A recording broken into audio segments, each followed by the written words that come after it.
In mid-September 1944, things looked promising for the Allies. Following D-Day and the successful invasion of southern France in Operation Dragoon, Allied soldiers launched an almost unstoppable advance into Nazi-occupied Europe.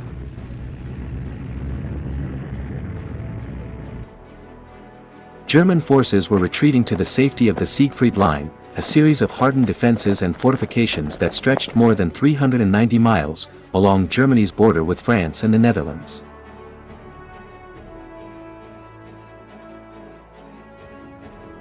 The successes convinced Allied planners that the war could be over by Christmas, and British Field Marshal Bernard Montgomery devised a plan he believed would ensure it.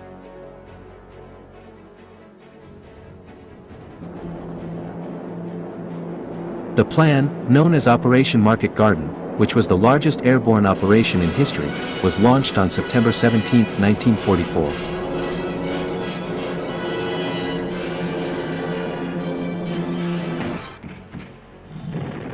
But after just over a week of fighting, the operation, and hopes for an early end to the war, fell apart.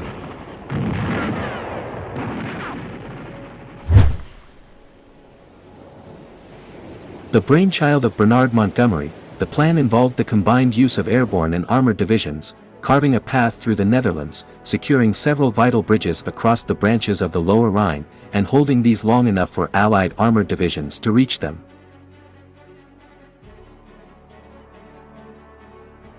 The advance of American forces, from the Normandy beaches into the Belgian countryside, had stalled due to a lack of fuel for their transport.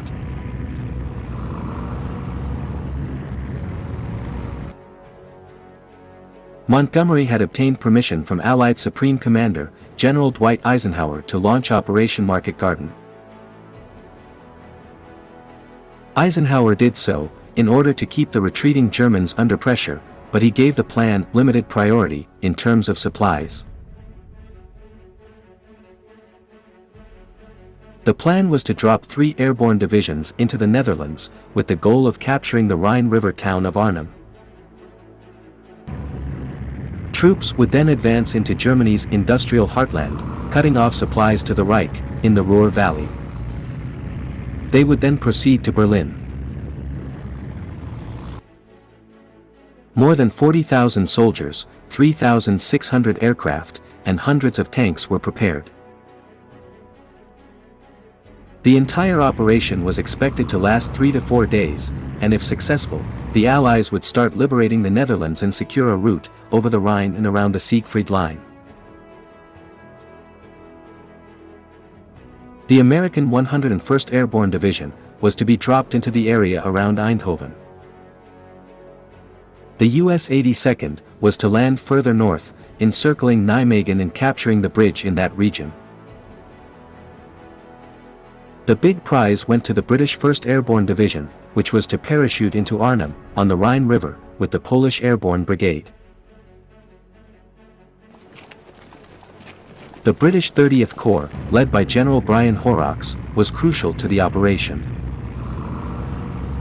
Starting in northern Belgium, they would advance through Eindhoven and Nijmegen, eventually liberating the airborne units at Arnhem.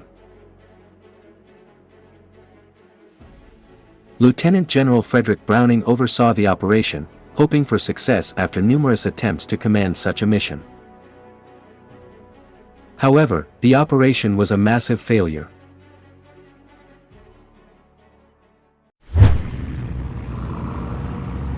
Browning was aware of the presence of German troops in the area, due to reports from the Dutch resistance and photo reconnaissance by Allied planes. But Montgomery and the general were both convinced that the operation should go ahead. Victories in the previous months made them believe the Germans were collapsing, so much so that they simply ignored intelligence reports. They assumed the German forces were made up of inexperienced recruits and young soldiers. In reality, Arnhem contained the German army's toughest units. 2 elite SS Panzer divisions were resting and regrouping in the area, awaiting further orders.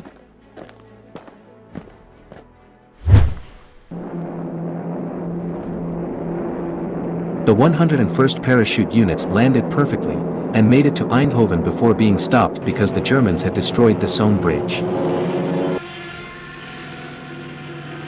The 30th Corps had a difficult time just getting to the area, because they had been slowed by anti-tank weapons and enemy units on the narrow Dutch roads.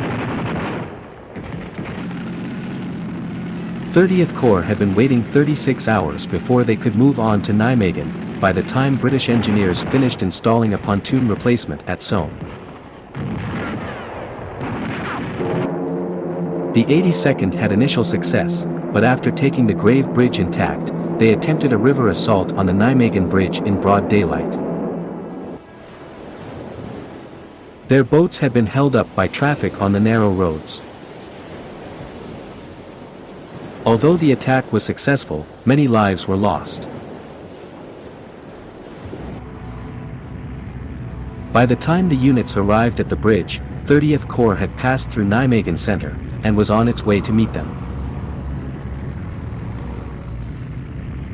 German attempts to destroy the bridge were unsuccessful, allowing the 30th Corps to cross and continue on their way to the final meeting point 8 miles away. However, because of the delay issue, 30th Corps took much longer than expected to relieve the 1st Airborne at Arnhem. The 1st Airborne had been there for 9 days, instead of 3 when they arrived. They had also landed about 10 miles from their destination, and had to walk there with all of their gear. Another unit of the 1st Airborne was so far behind, that they had to stop and await further orders. Meanwhile, SS units nearby regrouped, preventing the 1st Airborne from joining the other divisions, fighting the remaining SS groups at the bridge's southern end. 30th Corps attempted to break through, but were stopped 5 miles away in Aalst. The 1st Airborne was under-equipped and no match for the SS units. They were eventually defeated. Some units of the 1st Airborne escaped across the Rhine, while the rest surrendered. It was simply a bridge too far. There are numerous and complex reasons for the failure of Operation Market Garden. Let us take a closer look at why the operation failed.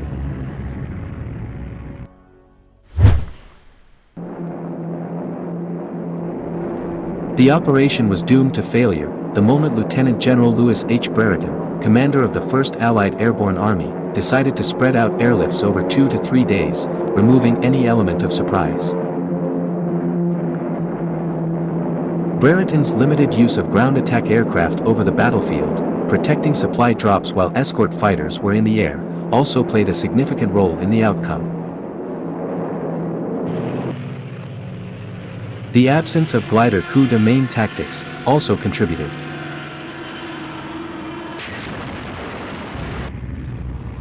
Among the controversial aspects of the plan was the requirement that all major bridges be taken. The terrain was also unsuitable for the 30th Corps' mission.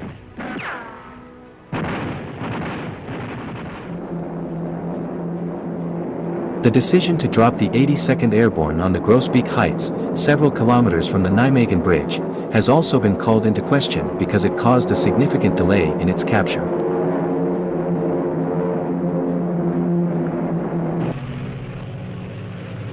The British 1st Airborne Division had to land 8 to 13 miles from Arnhem and its bridge. A large portion of its force had to guard the landing zones for future drops, and the units advancing into the city were attacked by multiple German Kampfgruppen, or battle groups, which were formations made up of multiple units that had previously suffered heavy casualties.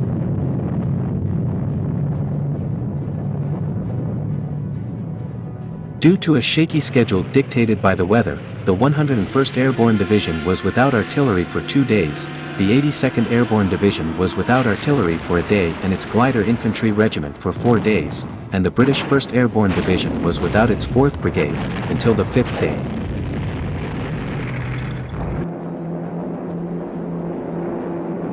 The longer it took to complete the air drops, the more forces each division had to devote to defending the drop and landing zones, reducing their offensive power.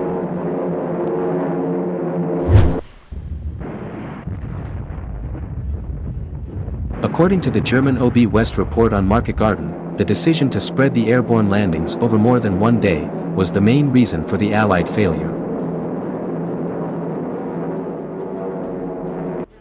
A Luftwaffe analysis added that the airborne landings were spread too thinly and made too far from the Allied front line. Luftwaffe General Kurt Student regarded the Allied airborne landings as a huge success and blamed the final failure to reach Arnhem on the slow progress of the 30th Corps. Lieutenant General Bradley attributed the defeat of Market Garden entirely to Montgomery and to the British slowness on the island north of Nijmegen. Major General Urquhart, who led 1st British Airborne, blamed the failure at Arnhem partly on the choice of landing sites too far from the bridges, and partly on his own conduct on the first day.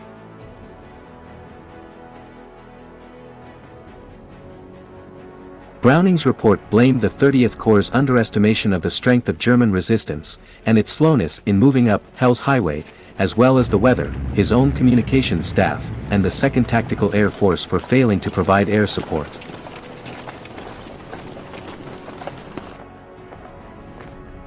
Field Marshal Montgomery's first reaction to Market Garden was to blame the commanding officer of the 8th Corps, Lieutenant General Sir Richard O'Connor.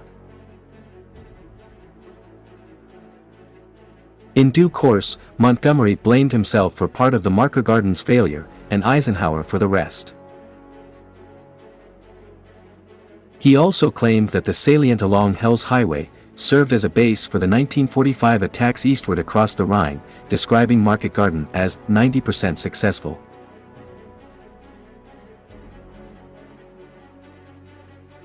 From a military standpoint, the operation was a major disaster, and Eisenhower continued with his broad front approach. It was a test of Montgomery and Browning's egos that failed.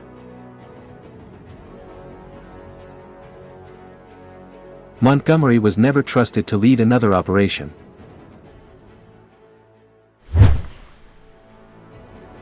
If you have liked the video, please subscribe and support the channel for more. Many thanks for watching.